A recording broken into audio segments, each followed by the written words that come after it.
Hey, what's up everyone? Welcome to the CompTIA A Plus exam tips video. Now obviously today we're going to be covering, well, you guessed it, tips for the exams.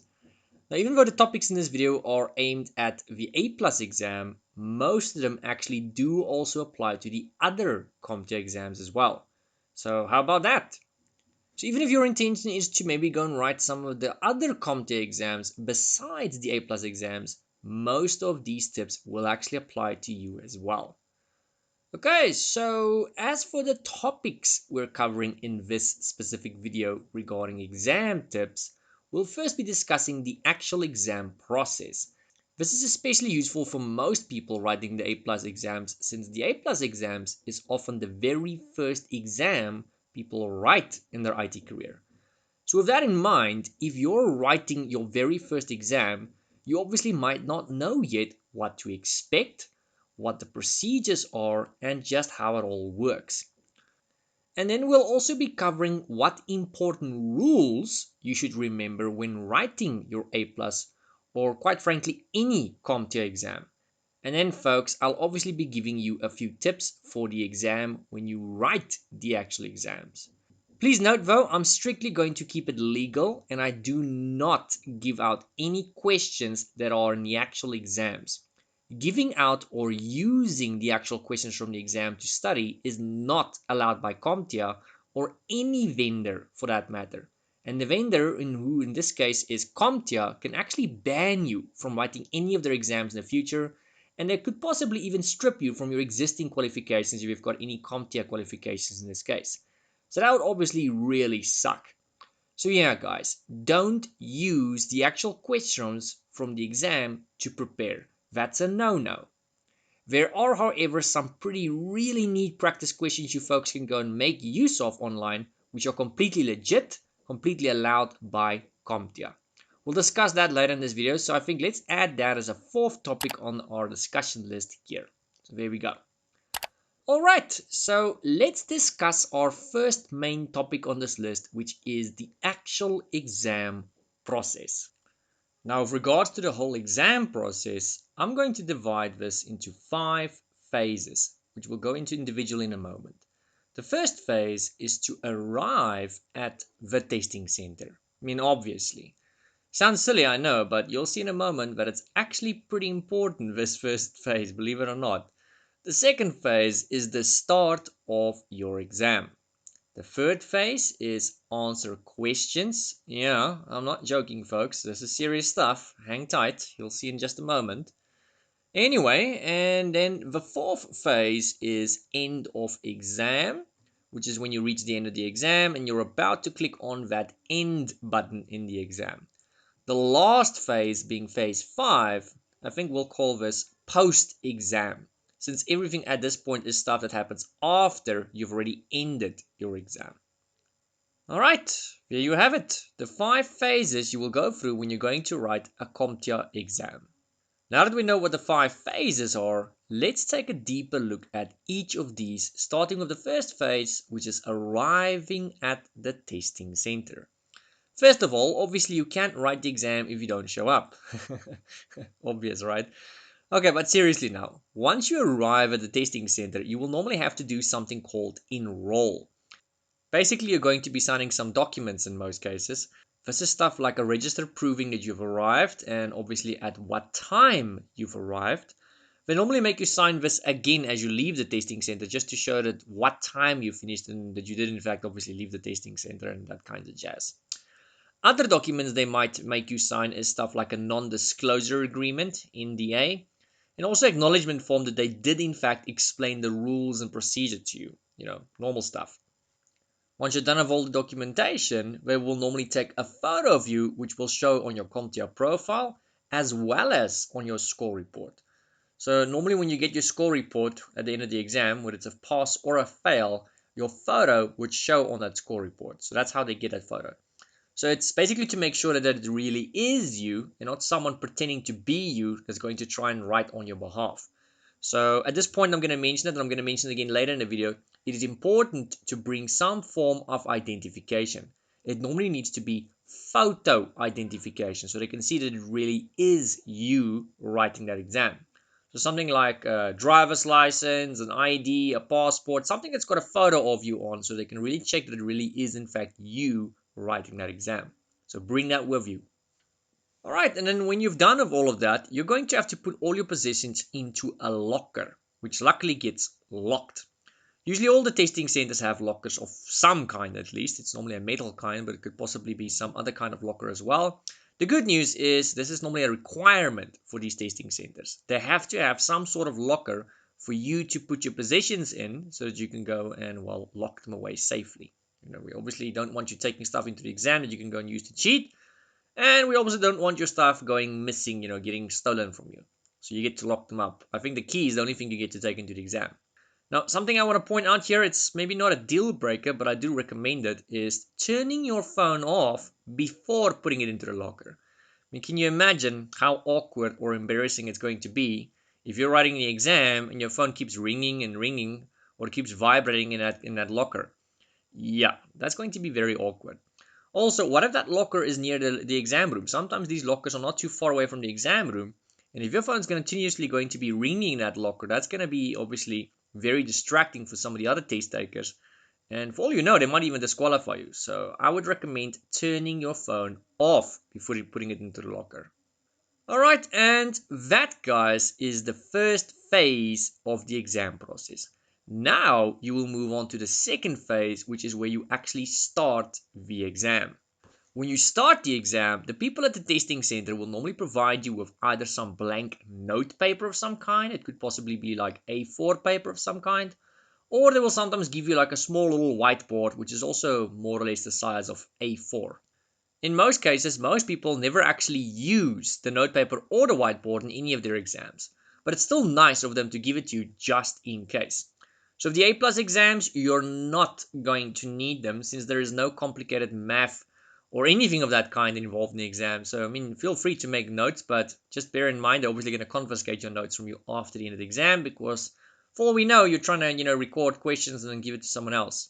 So they are going to confiscate it from you after the end of the exam. So don't think you're going to be able to take that home with you. Absolutely not. So as you start your exam, you'll be guided through a bunch of pages by the system, which is usually very user-friendly, so you don't have to stress about that. The exam will then show you step by step how to use the UI. In other words, the user interface in the exam. So each exam normally has its own unique little user interface as to how you answer the questions, how you interact with the questions, how you do the performance-based questions or simulations as some people call them. So the UI or the guide in the beginning is going to show you step by step how to actually go and do that. So this is all before the actual exam starts and it will not consume any of your exam time. So you can pretty much take your time there, although don't take too long of it. It's not going to take you forever. So it should take you like 2 minutes, 5 minutes just to go through the menus. And once you've done that and you've observed how the exam is going to work, obviously go and click on start. So anyway, once you're done with the demonstration as to how the UI works, they're first going to take you to terms and agreements or terms and conditions page. We normally have to go and accept that. There might possibly be a non-disclosure agreement again that you have to go and adhere to. And once you've done that, you will be presented with the start button. And should you click on that start button, which you obviously have to at some point in time, then the exam will officially and actually start. As soon as you click on start, you're going to start seeing a timer and it's going to start rolling backwards. Obviously, you're going to start seeing the time ticking away at you. So then you need to start getting your behind in gear and start reading those questions. Now this brings you to the third phase of the exam process, which is the actual answering of questions. The questions in the A plus exams are, for the most part, multiple choice, and in most cases you will need to choose one answer between 4 possible options. Most of your questions in the exam will, however, be single select. So that means you can only choose 1 out of 4 possible answers. So that's the ones I just mentioned a while back, where you usually get presented the 4 possible options, and you can just go and choose 1 out of those 4 possible options. Another type of question you will encounter from time to time in the exam are multiple select questions. You will see the possible answers will no longer have a round radio button, but will now instead have square checkboxes, which means you can choose more than one answer. Radio buttons are the ones which just got like a round little choice, and that only locks it down to like one possible answer. If it's a square little checkbox, you can only choose 2, 3, 4, as many as you like technically. So yeah, just bear in mind that if you're going to get checkbox questions or multiple choice questions, please observe how many you need to go and choose. Luckily in the exam, they normally clearly tell you how many you need to go and choose. They'll tell you choose 2, choose 3, choose 4, choose all that apply. And then the last type of question you'll encounter in the exam, which is the most intimidating for most folks, is performance-based questions. These are also known as simulations by many. So with these questions, you'll have to practically do something in the exam, and these questions generally tend to count for a little bit more marks than your average questions in the exam. The performance-based questions normally also tend to pop up in the beginning part of the exam. So what I'm going to recommend you do is, when you get these in the beginning of the exam, mark them for review. So at the top of each question exam, way at the top left, there's normally like a small little checkbox, and next to it says mark for review. If you tick that box, it's like a bookmark, which allows you to skip directly to certain questions when you get to the end of the exam. Normally at the end of the exam, they display a screen to you which shows you exactly which questions you've marked for review and also which questions you did not complete. And then you can go and basically jump to those questions directly at the end of the exam, which you've marked for review. So then you can go and take your sweet time, answering those questions, well, doing those simulations, because they are going to get away from you. You get some people, and we're all guilty of that. When you get into those simulations, you're going to kind of live yourself into them, and you're going to spend too much time on them. So I would say do all the theory questions first, the easy stuff, get them out of the way, score all of those marks, or as much as possible at least. And once you're done with all the theory questions, then you go back to those performance-based questions. You don't have to do it that way, but that is my recommendation to you folks. And when you're eventually done with all the simulations and all the questions, that will bring you to the fourth phase of the exam, which is end of exam. As I just mentioned a moment ago, at the end of the exam, a screen will be displayed which shows you the questions that you have marked for review, and well, just the questions you maybe did not answer by some reason. Maybe you accidentally missed it. So once you are satisfied that you've answered all the questions and that you've basically answered all the questions that you've marked for review, then you can go and proceed and click on the end exam button.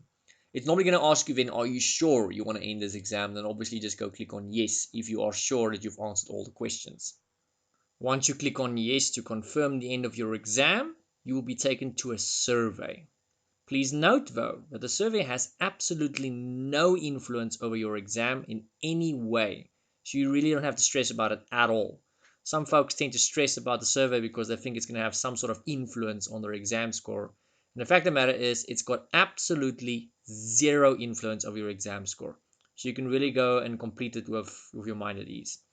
And when you're done with that survey, you will see your exam score on the screen. And it will also tell you whether you passed or failed the exam. Your exam is scored on a scale between 100 and 900, in case you guys don't know that already. After your results are displayed on the screen, you will then be in phase 5 of the exam process, which is the post-exam stage. So this is now obviously stuff that happens after you wrote the exam already. The first thing that's going to happen in phase 5 is your score sheet is going to get printed. You can normally go and collect this at the same place that you enrolled when you arrived at the testing center. This is basically where you went and signed all those documents, where you had to go and sign the register, where you took your photo. Same place. That's where you're going to go and get your score report.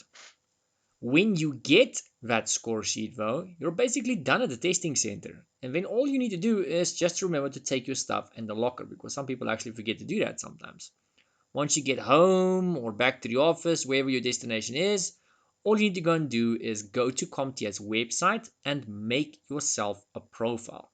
This is something you only need to do once. You only do this with your first CompTIA exam, which is most likely going to be one of the A+ exams.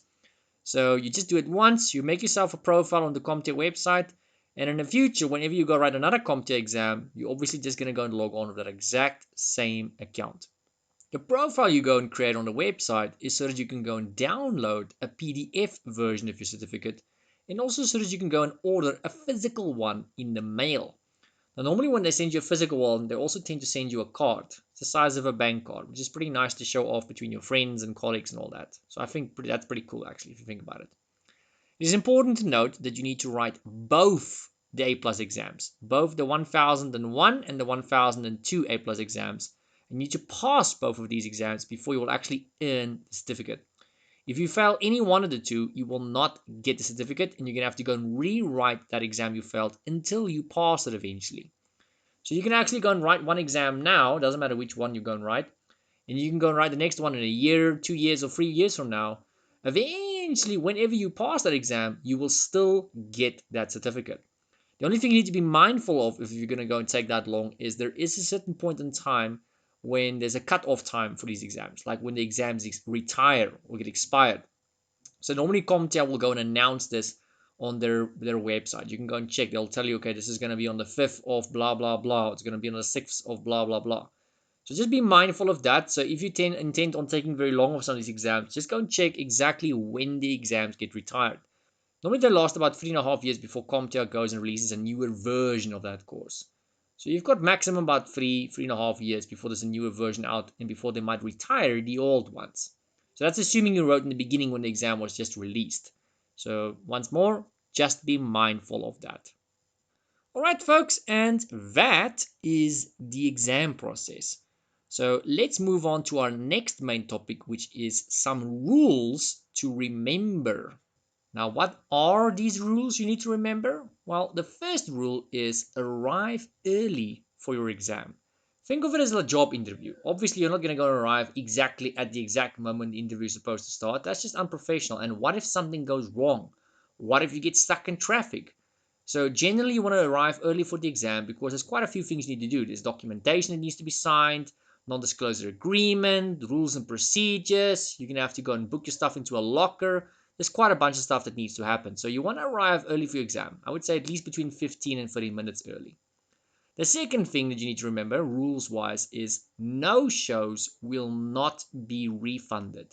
So if you're going to go and book an exam and you do not show up for the exam, they will not refund you for that. The third rule to remember is you cannot take anything into the exam room that could be used for cheating. This includes, but is not limited to, things like phones and tablets, paper you possibly brought with you of any kind, or things like earphones or headphones for that matter. Obviously, the list is not just limited to those things that I've mentioned to you guys. So generally, the only thing I've seen they allow me to take into an exam room is the clothes on my back and maybe possibly a key to the locker where I've locked my phone and my stuff in my wallet in. So that's the only thing they might allow you to take into the exam room is the key. It's literally just a key that you can put in your pocket where all of your stuff is obviously locked up. So that is the only thing you're going to be able to take into the exam room is just that key. Now, speaking of locking stuff up, you are provided with a locker. So lockers are provided at all authorized Pearson VUE testing centers. That's a requirement. It has to be there. So there is going to be a safe place for you to put your stuff. But ideally, I would recommend you don't take anything with you besides what you need to take with you, like photo identification, that kind of stuff. If you don't need to take your phone and your wallet with you, don't. Then you don't have to worry about leaving it in a locker somewhere if you're a paranoid person. So only take with you what you need for that exam, like photo identification. That's literally the only thing you're going to need. You're not even going to need a pen because they normally have that as well. And the last rule to remember, which is something I've already mentioned, is bring proof of identity. I've said that quite a few times in this video, and I'll say it again because it's very, very important. You need to bring proof of identity. It has to be photo identity. So it has to be something that's got a photo of you. Otherwise, how are they going to know it really is you? The idea here is they want to compare that to your face and see if it really is you writing this exam and not someone else writing on behalf of you. You'll be surprised. There's a lot of people that try that. Alright guys, and that is the rules you need to remember. Which brings us to our next main topic, which is tips for during the actual exam.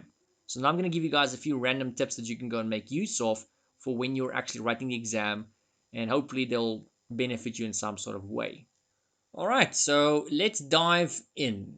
The first tip I'm going to mention here is the questions in your exam are pulled from a database of questions. So when you, for example, get 90 or 100 questions in the exam, they pull that randomly from a pool of an X amount of questions, which could be 500 or 1,000 questions. It consists of about 500 or 1,000 possible questions, and you will randomly be presented with about 90 to 100 questions from that pool in the exam. Now, it doesn't matter, if it's random or not. Either way, you're still going to be tested on the same skills. They're going to still test you on the same objectives. So it's still completely fair. But no two people in the exam will get the same questions. So if you sit next to your friend in the exam and you write the same exam at the exact same time, you will not get the same questions at the same time. So maybe your question 1 will be that person's question 26. And your question 2, that person doesn't even have that question in their exam. So it's not going to be the same for you. So there's no way for you to go and use that to your advantage. The second tip is performance-based questions often appear at the beginning of the exam, like I've said earlier in the video. So my recommendation is when you encounter those in the beginning of the exam, mark them for review, move on to the theory questions, get those out of the way quick because those are quick to answer. And once you get to the end of the exam, to the display screen, it shows you which questions have been marked for review and which ones are incomplete. Then you go back to those simulations called performance-based questions. Our third tip is you can go backwards and answer a question or change your answer. Yes, remember I just said you can mark a question for review. But even if you don't mark a question for review, there's a button in the exam at the bottom left that says previous question. There's a button at the bottom right that says next question. So you can go back to any question. But if you don't know what the question number was, it can be quite time consuming to go and click previous, previous, previous the whole time. Which is why they've given you that little checkbox at the top left hand side that says mark for review. So it's going to make your life a lot easier because on the end screen, it's going to show you exactly which question numbers have been marked for review. There's even a button at the bottom on that end screen that says review marked questions. And should you click on that button, it's going to take you straight to the questions you've marked for review. So if your first question was question 7, it's going to take you straight to question 7. And if your second question, which was reviewed or marked for review, was question 26, when you click on next, it's going to jump straight from question 7 to question 26. That's going to save you a tremendous amount of time. Our fourth tip is manage your time, obviously. So move on if you're unsure what to choose in a question. So that's one of the reasons why we said, skip the simulations in the beginning, mark them for review, and get back to them later. That is to help you manage your time. But the same applies to the theory questions. Should you encounter a question where you just don't know the answer, and this is going to happen, it happens to everyone, then mark it for review and move on. Maybe just choose something random, make a calculated guess as to what you think is most likely to be the answer. Make a guess, don't choose nothing, and then later get back to it when you've got more time to go and focus on that question. Our fifth tip is always double check if the question tells you to choose more than one option. So remember in the beginning we said you get single select questions and you get multiple select questions. Now if it's a multiple select question, just double check it, make extra sure that the question doesn't perhaps require you to choose more than one option. They will normally tell you, please choose 2, please choose 3, or choose all that apply. They normally do that in capital letters and they put it in bold. So it's very hard to miss. But either way, double check it. Make extra sure. Another tip is if more than one option looks correct, choose the one that looks more correct or the most correct to you. You can also use the process of elimination to eliminate options you know to be wrong.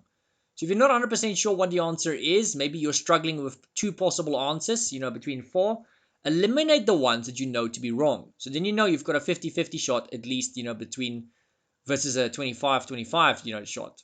So I would say, eliminate the ones that you know to be wrong. Don't overthink scenarios in the questions. Generally, they will give you everything you need to know for that question. So don't overthink it. Anything that was relevant or anything you need to know to be able to answer that question, they normally mention in that question. So do not overthink it. Less is more. You also don't get a calculator in the exam. Now, don't stress about that. You're not going to need a calculator in this exam. There's nothing complicated like that in this exam. So there's absolutely no use for it. Don't stress about it. And then lastly, guys, all chapters and all modules in the A+ course are in the exam. So all 18 modules I've covered in this course of mine, all 18 of them will be in the exam. All chapters will be in the exam. So maybe some of them will be asked more than others. They'll ask them at different angles and different ways. But at the end of the day, all of them are in the exam. Now, I've seen some of you guys pointed out in some of the comments, in the comment section of my videos, where they said, yeah, the module titles don't match. My videos, the 18 modules, are based on the official course. I'm an official trainer for CompTIA. And based on the official CompTIA course, there's 18 modules in the official course. And mine is based on the official course. So it depends on where you looked on which website. I'm basing my courses and my stuff on the official content, the official course. So mine is the official titles for those official modules. It's all official. So how about them apples? Alright guys, so since we've gotten some of the exam tips out of the way now, that leaves us with our last main topic for this video, which was like a bonus one I added in the beginning of this video, which is what practice questions are allowed by CompTIA. Speaking of official and all that, which questions are actually considered legit and are allowed by the vendor being CompTIA. So you'd be wise to invest in, spending some money on some exam questions like the ones you would find on CompTIA's website. Now, obviously, there are lots of free content out there that you can go and make use of on the internet. I don't want to know about it. I don't want to know what you guys use. Don't tell me, because I know many of those are not legit. They are not accepted by CompTIA. But if you want something legit, which is completely legal, completely accepted by CompTIA the vendor, that you can find on CompTIA's website themselves. The downside is it unfortunately costs money. No, I'm not getting paid to promote this. I'm not getting anything for this. I'm simply giving you guys tips. So if you are looking for some proper exam questions and labs and simulations and stuff to go and practice before the actual exam, you can go to a search engine of your choice like Google, and you can go run a search for CompTIA Cert Master. So I think what's going to make it easy for you guys is if I show you. So here we've got the website open. So what I did was I went to Google. Let me just go back one here. You can see I ran a search for CompTIA Cert Master. So you can go run a search for CompTIA Cert Master. You can see I'm going to the official CompTIA website. Not any weird scaly website. It's the official CompTIA website. So it doesn't get more legit than going on the vendor's website itself. Here you can go and buy whatever it is you need. It is gonna unfortunately cost you money. There are other free resources you can make use of online, but like I said, I don't want to know about it. But if you want it to be legit, if you want it to be legal, you can go here. You can spend a little bit of money, invest some money here in your future education, and this is obviously going to give you all kinds of cool practice questions. They will test you on the exact skills and the exact objectives that you need to know for this exam. There's also some pretty nice labs you can go make use of. So it doesn't get more accurate and more legit than going to the actual vendor's website itself. Alright folks, thank you for watching this video. I hope it's been informative. I hope I've maybe told you something that you did not know. If you learned something, please remember to give the video a like. And if you'd like to know when I release more free content, remember to hit that subscribe button down below. If you'd like to support me and my channel so I can go and create more free content like this, exam tips, course content, that kinds of stuff, you're more welcome to do so. You can find all of that information in the video description down below. Now, speaking of supporting the channel, I want to give a special shout out to my supporters. So I've got a Patreon and a PayPal, and on my Patreon I see I've got actually a Patreon now. It's a new Patreon that I just started. So a special thank you to Todd O'Connor for sponsoring this video. Alright guys, hope to see you in some of my other videos, and if you're curious, maybe go check out my CompTIA Network Plus video course which I'm starting. So there's actually already a few videos on there. Maybe by the time you guys check this video there will actually be way more. So feel free to go and check that out too. Alright guys, stay frosty. If you love me, let me know.